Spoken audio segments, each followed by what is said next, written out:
بسم اللہ الرحمن الرحیم۔ السلام علیکم۔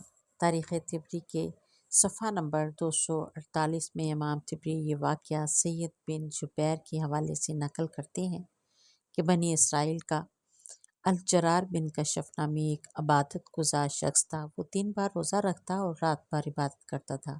ایک رات جب وہ پچھلے پہر سویا تو اس نے خواب میں دیکھا کہ اس کو اپنے شہر کی سب سے خوبصورت فاحشہ عورت بتوں کی پوجا کرتے دکھائی گئی اور اشارہ ملا کہ اس کو تبلیغ کرو۔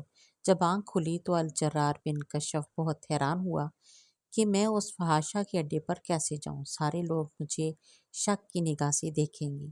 خیر، اس نے خواب کو اہمیت نہ دی اور دن بھر روزہ رکھا اور رات ساری عبادت کی۔ جب صبح اس کی آنکھ لگی تو اس کو پھر وہی خواب آیا۔ لگاتار عابد کو یہی خواب 3 راتوں میں آیا تو چوتھی صبح وہ اس فحاشہ کے گھر پہنچ گیا۔ فحاشہ نے جب دیکھا کہ شہر کے سب سے بڑے عالم میرے گھر میں آئے ہیں تو اس نے خوب خدمت کی۔ جب بزرگ عابد نے اپنے آنے کا مقصد بیان کیا کہ میں تو تمہیں ایک خدا کی عبادت کے لیے تبلیغ کرنے آیا ہوں، تو فحاشہ کہنے لگی کہ بے شک میں بتوں کی پوجا سے اکتا گئی اور میں ایک خدا کی قائل ہوں، لیکن میں تب تک ایمان نہ لاؤں گی جب تک اللہ پاک کو خود نہ دیکھ لوں۔ وہ عابد بزرگ بہت پریشان ہوئے کہ اس عورت نے کیسی عجیب شرط رکھ دی ہے کہ اس کو کیسے اللہ کا دیدار نصیب ہوگا۔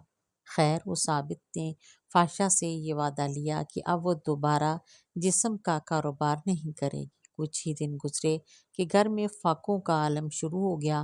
آہستہ آہستہ اس فحاشہ عورت نے گھر کا سامان بیچنا شروع کر دیا۔ اس کی صرف ایک ہی 4 سال کی بیٹی تھی۔ ایک دن جب وہ بھوک کے مارے رونے لگی تو فحاشہ نے اپنے گھر سے تانبے کی ایک دیگچی پکڑی اور بیچنے کے لیے بازار چلی گئی۔ وہ جانتی تھی کہ اس دیگچی کی قیمت 2 سکوں سے زیادہ نہیں ہے۔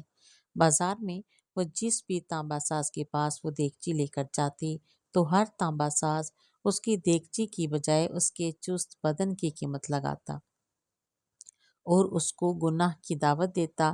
جب وہ کسی کو دیگچی دکھاتی تو اکثر تانبا ساز تو اس کا ہاتھ ہی پکڑ لیتے۔ وہ بار بار لوگوں کو بتاتی کہ وہ توبہ کر چکی ہے، اب یہ کام نہیں کروں گی۔ خیر، کوئی اس کو 80 سکے تو کوئی 100 سکوں کی آفر کرواتا۔ یہ جان چکی تھی کہ یہ لوگ حوض کے پجاری ہیں، بس میرے جسم کی ہی قیمت لگا رہے ہیں۔ جب اس دیگچی کی قیمت تو صرف 2 سکے ہے، وہ مایوسی کے عالم میں یہ سوچتی ہوئی بازار سے نکل رہی تھی کہ یہ کیسے ایمان والے لوگ ہیں جو مجبوریاں خریدنے بیٹھے ہیں۔ اس سے بہتر تو یہی ہے کہ میں بے ایمان ہی رہوں۔ اتنے میں اچانک ایک بارش جوان لڑکا اس فحاشہ کو آواز لگاتا ہے، بہن کیا اس دیگچی کو مجھے بیچیں گی؟ یہ بازار کی بالکل آخری دکان تھی۔ فحاشہ عورت نے دیگچی اس کی میز پر رکھ دی۔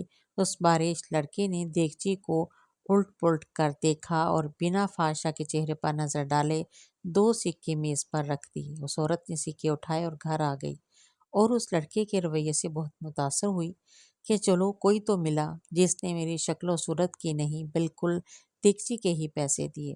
اگلے دن اسی فحاشہ عورت نے پھٹا پرانا برقع پہنا اور نقاب کر کے اسی دیگچی کی طرح ایک دیگچی اور پکڑ لی اور دوبارہ اسی تانبے کے بازار میں پہنچ گئی۔ اس نے اپنی حالت ایسی بنا لی کہ دیکھنے والے کو لگے کہ یہ ایک غریب بڑھیا ہے۔ وہ سب تاجروں کے پاس گئی۔ وہ جس تانبا ساز کو اپنی دیگچی دکھاتی وہ اسے تول کر کہتا 2 سکے ملیں گے۔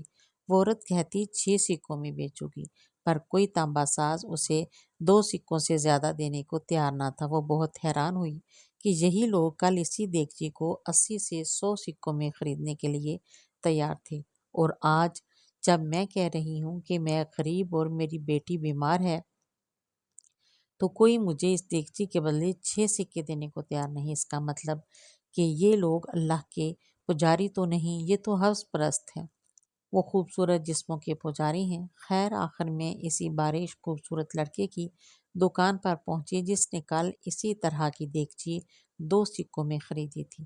وہ نوجوان اپنے کام میں مصروف تھا۔ غریب بڑھیا کے بھیس میں اس فحاشہ عورت نے کہا، میں یہ برتن بیچنے کے لیے لائی ہوں اور میں اسے 6 سکوں میں بیچوں گی، کیا آپ 6 سکے دے سکتے ہیں؟